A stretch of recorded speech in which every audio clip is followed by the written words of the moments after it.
Welcome to Simply Robotics, the podcast exploring the animation industry one episode at a time. I'm your host, Monique. You can find me on all social media platforms at Simply Robotics, SimplyRobotix. And when listening to the show, remember to use the hashtag SimplyRoboticsPod to join in on the conversation. So, if y'all only knew the struggle I have been going through to get this episode out.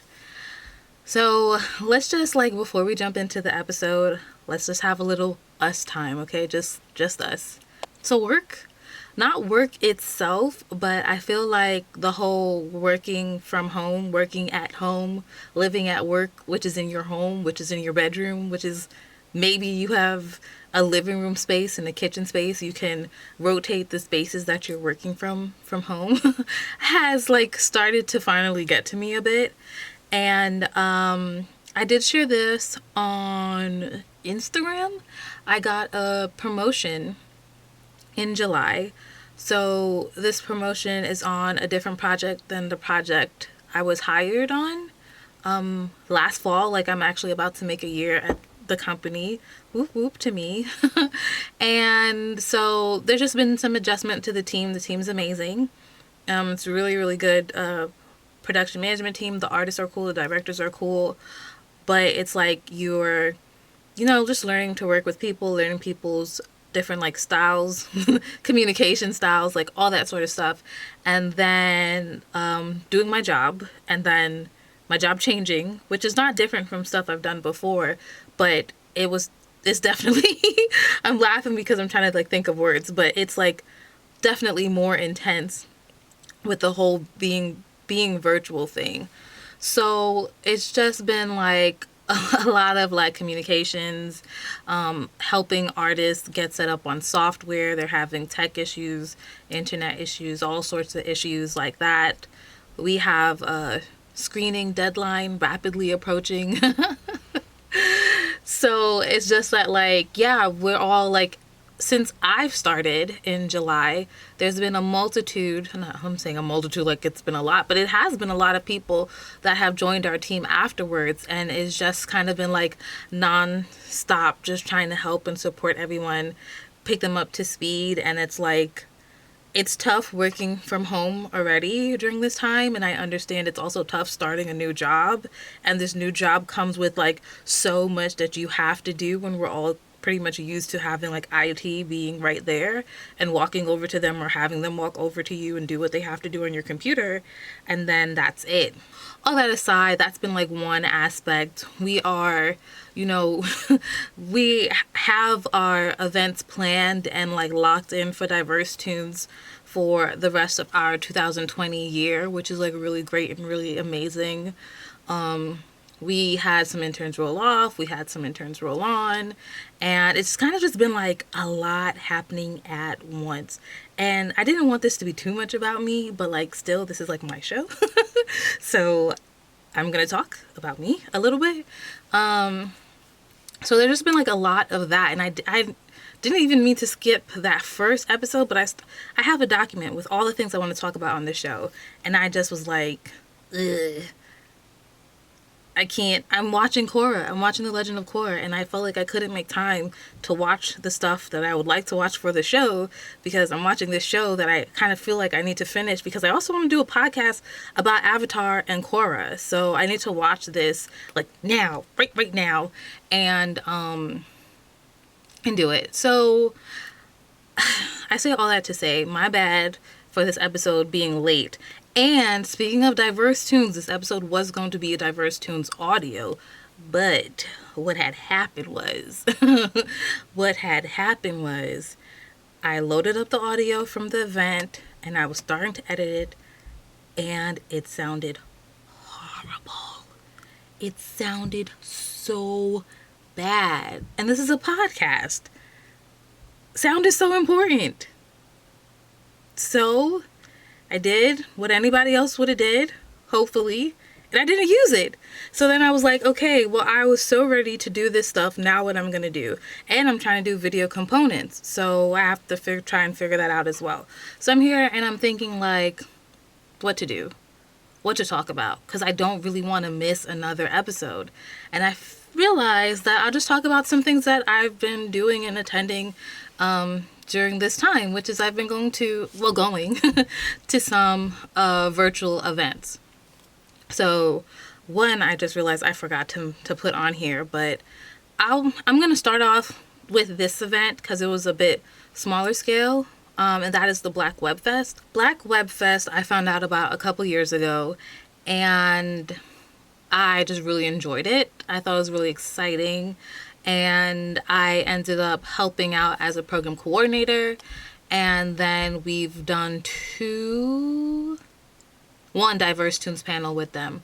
And then they had a virtual festival this year, because their festival is usually in April.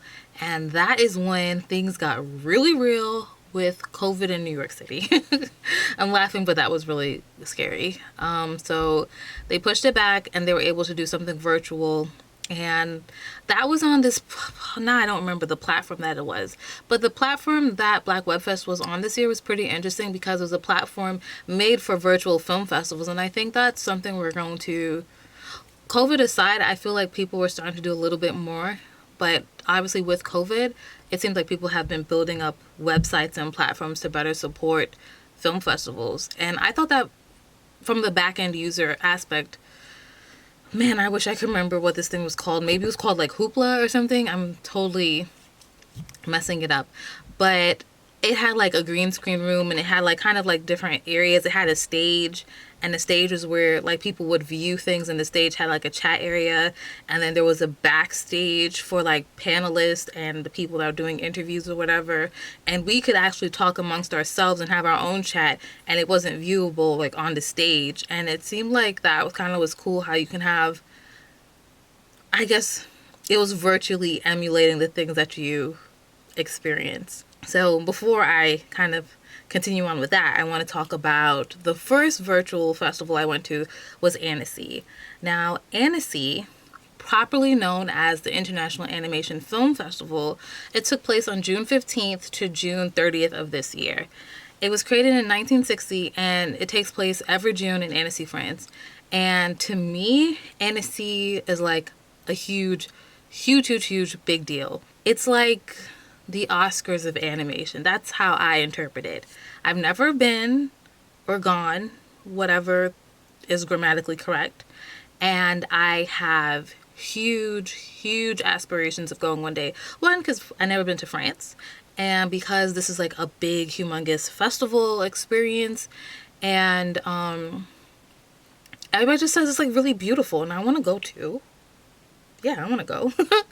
So this year they had awards for films, for short films, TVs, commission films, graduation films. They had special prizes for like young adult audience films, a youth awards. They had an award for the Vimeo staff pick, like for award for like YouTube stuff. And they just had like so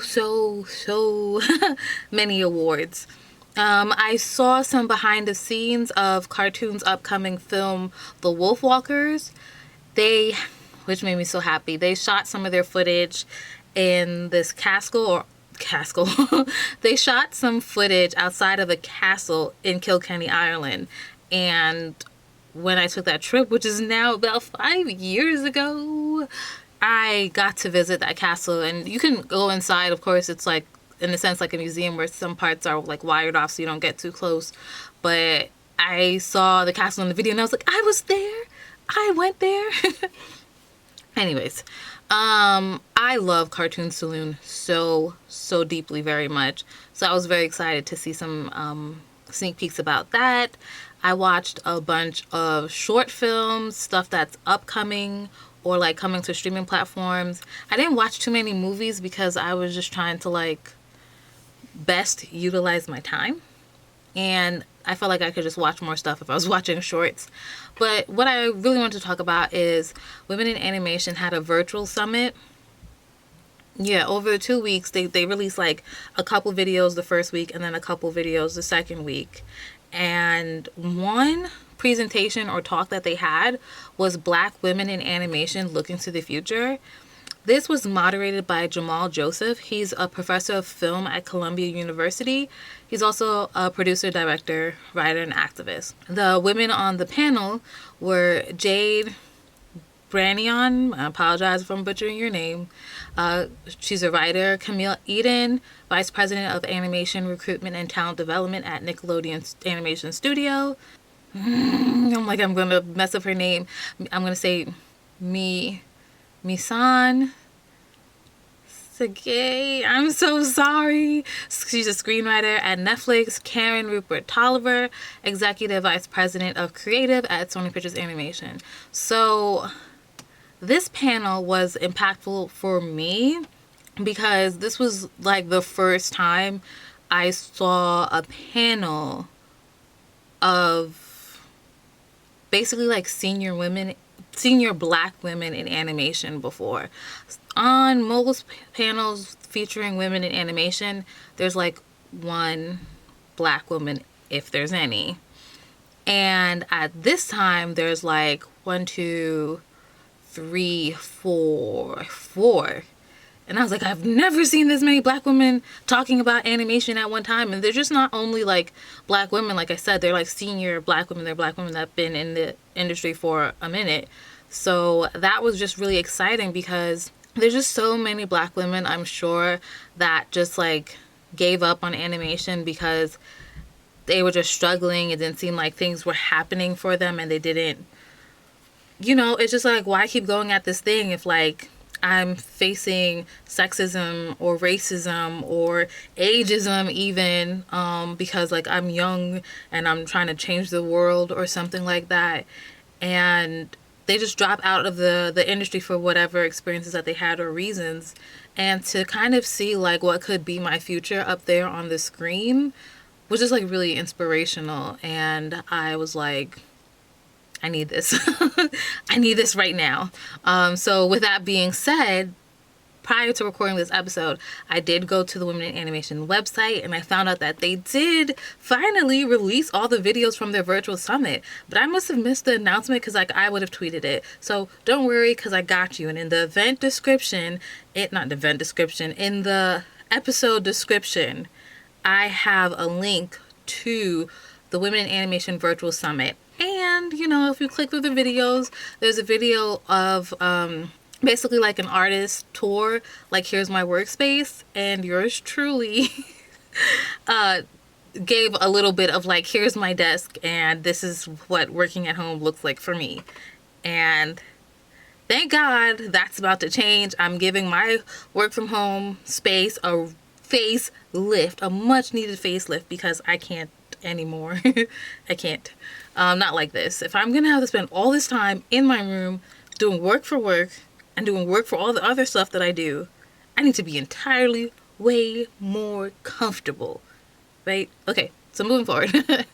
The last thing I'm gonna talk about, what I just went to, air quotes again, Lightbox Expo. Now, I've heard of Lightbox for many years. However, I didn't know much about it. I really didn't know what the big hype or big deal was about it. Like, I thought it was more so like along the lines of like a SIGGRAPH or a CTN or something like that. And for those of you that are unaware of what those things are, SIGGRAPH is like a humongous big deal. It's an international conference thing. CTN is like, again, one of the biggest animation specific conferences. And I would say by attending Lightbox virtually and looking at their program, it's definitely very animation industry geared heavy. As said on their website, Lightbox Expo online was a 3-day nonstop experience of art, education, and community. They have opened up the website so that a few of the many sessions that happened during that weekend could be viewed for the public. And what was really dope is I believe Lightbox lowered admission to be just like $1. So I think that the fact that they've made the stuff accessible to the public now, it doesn't sting the people that paid the admission fee, because it was like just $1 and you're kind of like donating for a better cause. It was truly a 3-day non-stop experience. I mean, like, I was like glued to my computer chair. Friday, it seemed like the website had crashed a little bit in the morning because people were trying to log in and it wasn't working, and I'm here trying to have stuff loaded on like my desktop computer so that I can do my work on my work laptop and have things playing in the background. And like, it was a struggle up until maybe like 4 or 5 p.m. whatever. Then things started moving.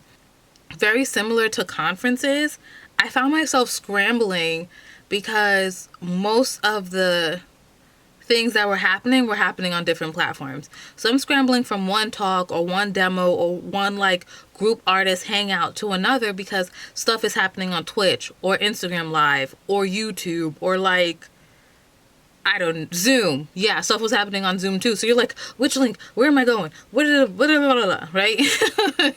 So that, in some strange way, really did bring about the feeling of running from, oh, it's in this room, it's in this auditorium, it's in this whatever, blah, blah, blah. It's outside and you're running from different location to different location if you were in person. So some of the stuff that I didn't list it, but there was Latinx in Animation had a talk about like getting your stuff into film festivals. They had another talk of just like studio talk. A bunch of animation studios like Netflix, Blue Sky, Nickelodeon kind of had like Ask Me Anythings or like Day in the Life of Production Management. Blue Sky, which was so cool. So my last year at Blue Sky, there were a bunch of like junior storyboard artists that came on, and two of them, Esteban and Steph, were giving a demo at Lightbox, a storyboard demo. And I was like, part of me wanted to be like, look at my babies. Like, you know, they're not that much younger than me. But I was so freaking proud to see them giving a demonstration and talking about being a board artist for Spies in Disguise and like things that they learned, sharing tips, you know, and resources to other aspiring storyboard artists trying to break into the industry. I was just so proud. I was just like, wow. It was just awesome. So then there was this, I would call it like a Black artist virtual meetup kind of thing, where like a bunch of the artists were all drawing on this one thing. I don't know the program, but I thought that was pretty interesting that everyone's logging in and they can just draw collaboratively on this bigger picture. So that was cool. And they were just having like, you know, casual conversations. There was this other conversation about I guess like cultivating your idea for like an original story and the different steps you have to go to, and the research for concept and kind of just like that whole creative process. I watched something because I'm, you know, doing the stop motion stuff about like building armatures, but it was specifically for sculptures. So I was looking for what I was doing. But it was still kind of okay. I watched some stuff about like watercolor and traditional media. Yeah, so that was just about it. So I also linked the Lightbox Expo online stuff down below if you just want to click around and see some of the stuff that's available. The things on Twitch I think are going to only be available for like another week because Twitch gives you like 14 days to keep stuff up. A lot of the stuff on YouTube were unlisted, so they're going to be listed on the Lightbox website or they're like on Instagram Live stuff is gone. Zoom stuff is gone too. I don't know how much of that was recorded, but it hasn't been posted. So, in all, that's kind of it. I'm looking forward to continue to check out these virtual film festivals and conferences. The same weekend as Lightbox Expo Online, Autodesk, which is a 3D software brand, if you will. It's similar to like how you have Adobe is the parent company. They have all these sub-program software. Autodesk is a parent company that has a lot of programs for 3D animation. And they had their own little like weekend expo. The Toronto International Film Festival also happened this weekend. And I wanted to attend that. I really did. But I could not do Lightbox and the Toronto International Film Festival the same weekend. And unfortunately, I don't wish I did that instead. I just really wish I could have done both. And I think that's something that we're going to continue to run into as well for like the next 6 months, is like so many festivals had to like push their dates back, if even they're doing stuff this year, and it's kind of just gonna be a little bit on top of each other. But that's the things that I've went to. I've enjoyed everything that I've been to so far.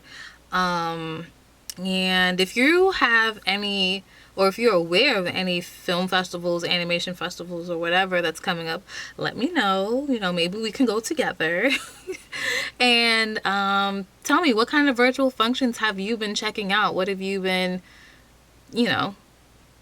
have on your list to attend? Did you set your like calendar reminder to like sign up, or like this is happening this weekend? What's going on? What are you doing? To keep it moving, as far as next episodes, I'm ready to get some guests back on here, right? Like, let's start having some people. Once I finish Legend of Korra, I can go back to like watching movies for some movie reviews and stuff like that. And man, I only have a couple other diverse tone audio like events, and I really need to check out how they sound, because I wanted to show them on this platform, but if they don't sound good with speakers, they're going to sound horrible in your ears with your AirPods or your earphones or your headphones or whatever phones you're using. They're going to sound so bad, so I have to just figure that out. But anyways, this was just a short episode, just kind of like checking in, letting you know what I'm doing, giving you something, because something is better than nothing. And I like podcasting and I like doing this stuff, so I don't want to not do it. Again, you can find me on all social media platforms at Simply Robotics, SIMPLYROBOTIX. If you're listening on an iPhone and you have the podcast app, it's a little purple button. Go ahead, leave a little rating. If you don't listen using that, if there's a rating feature, you should do it. But all that aside too, like when you listen to the episode, just like let me know. Message me, screenshot, I don't know, something, comment. It's dope to see who's listening and also how far the show is going.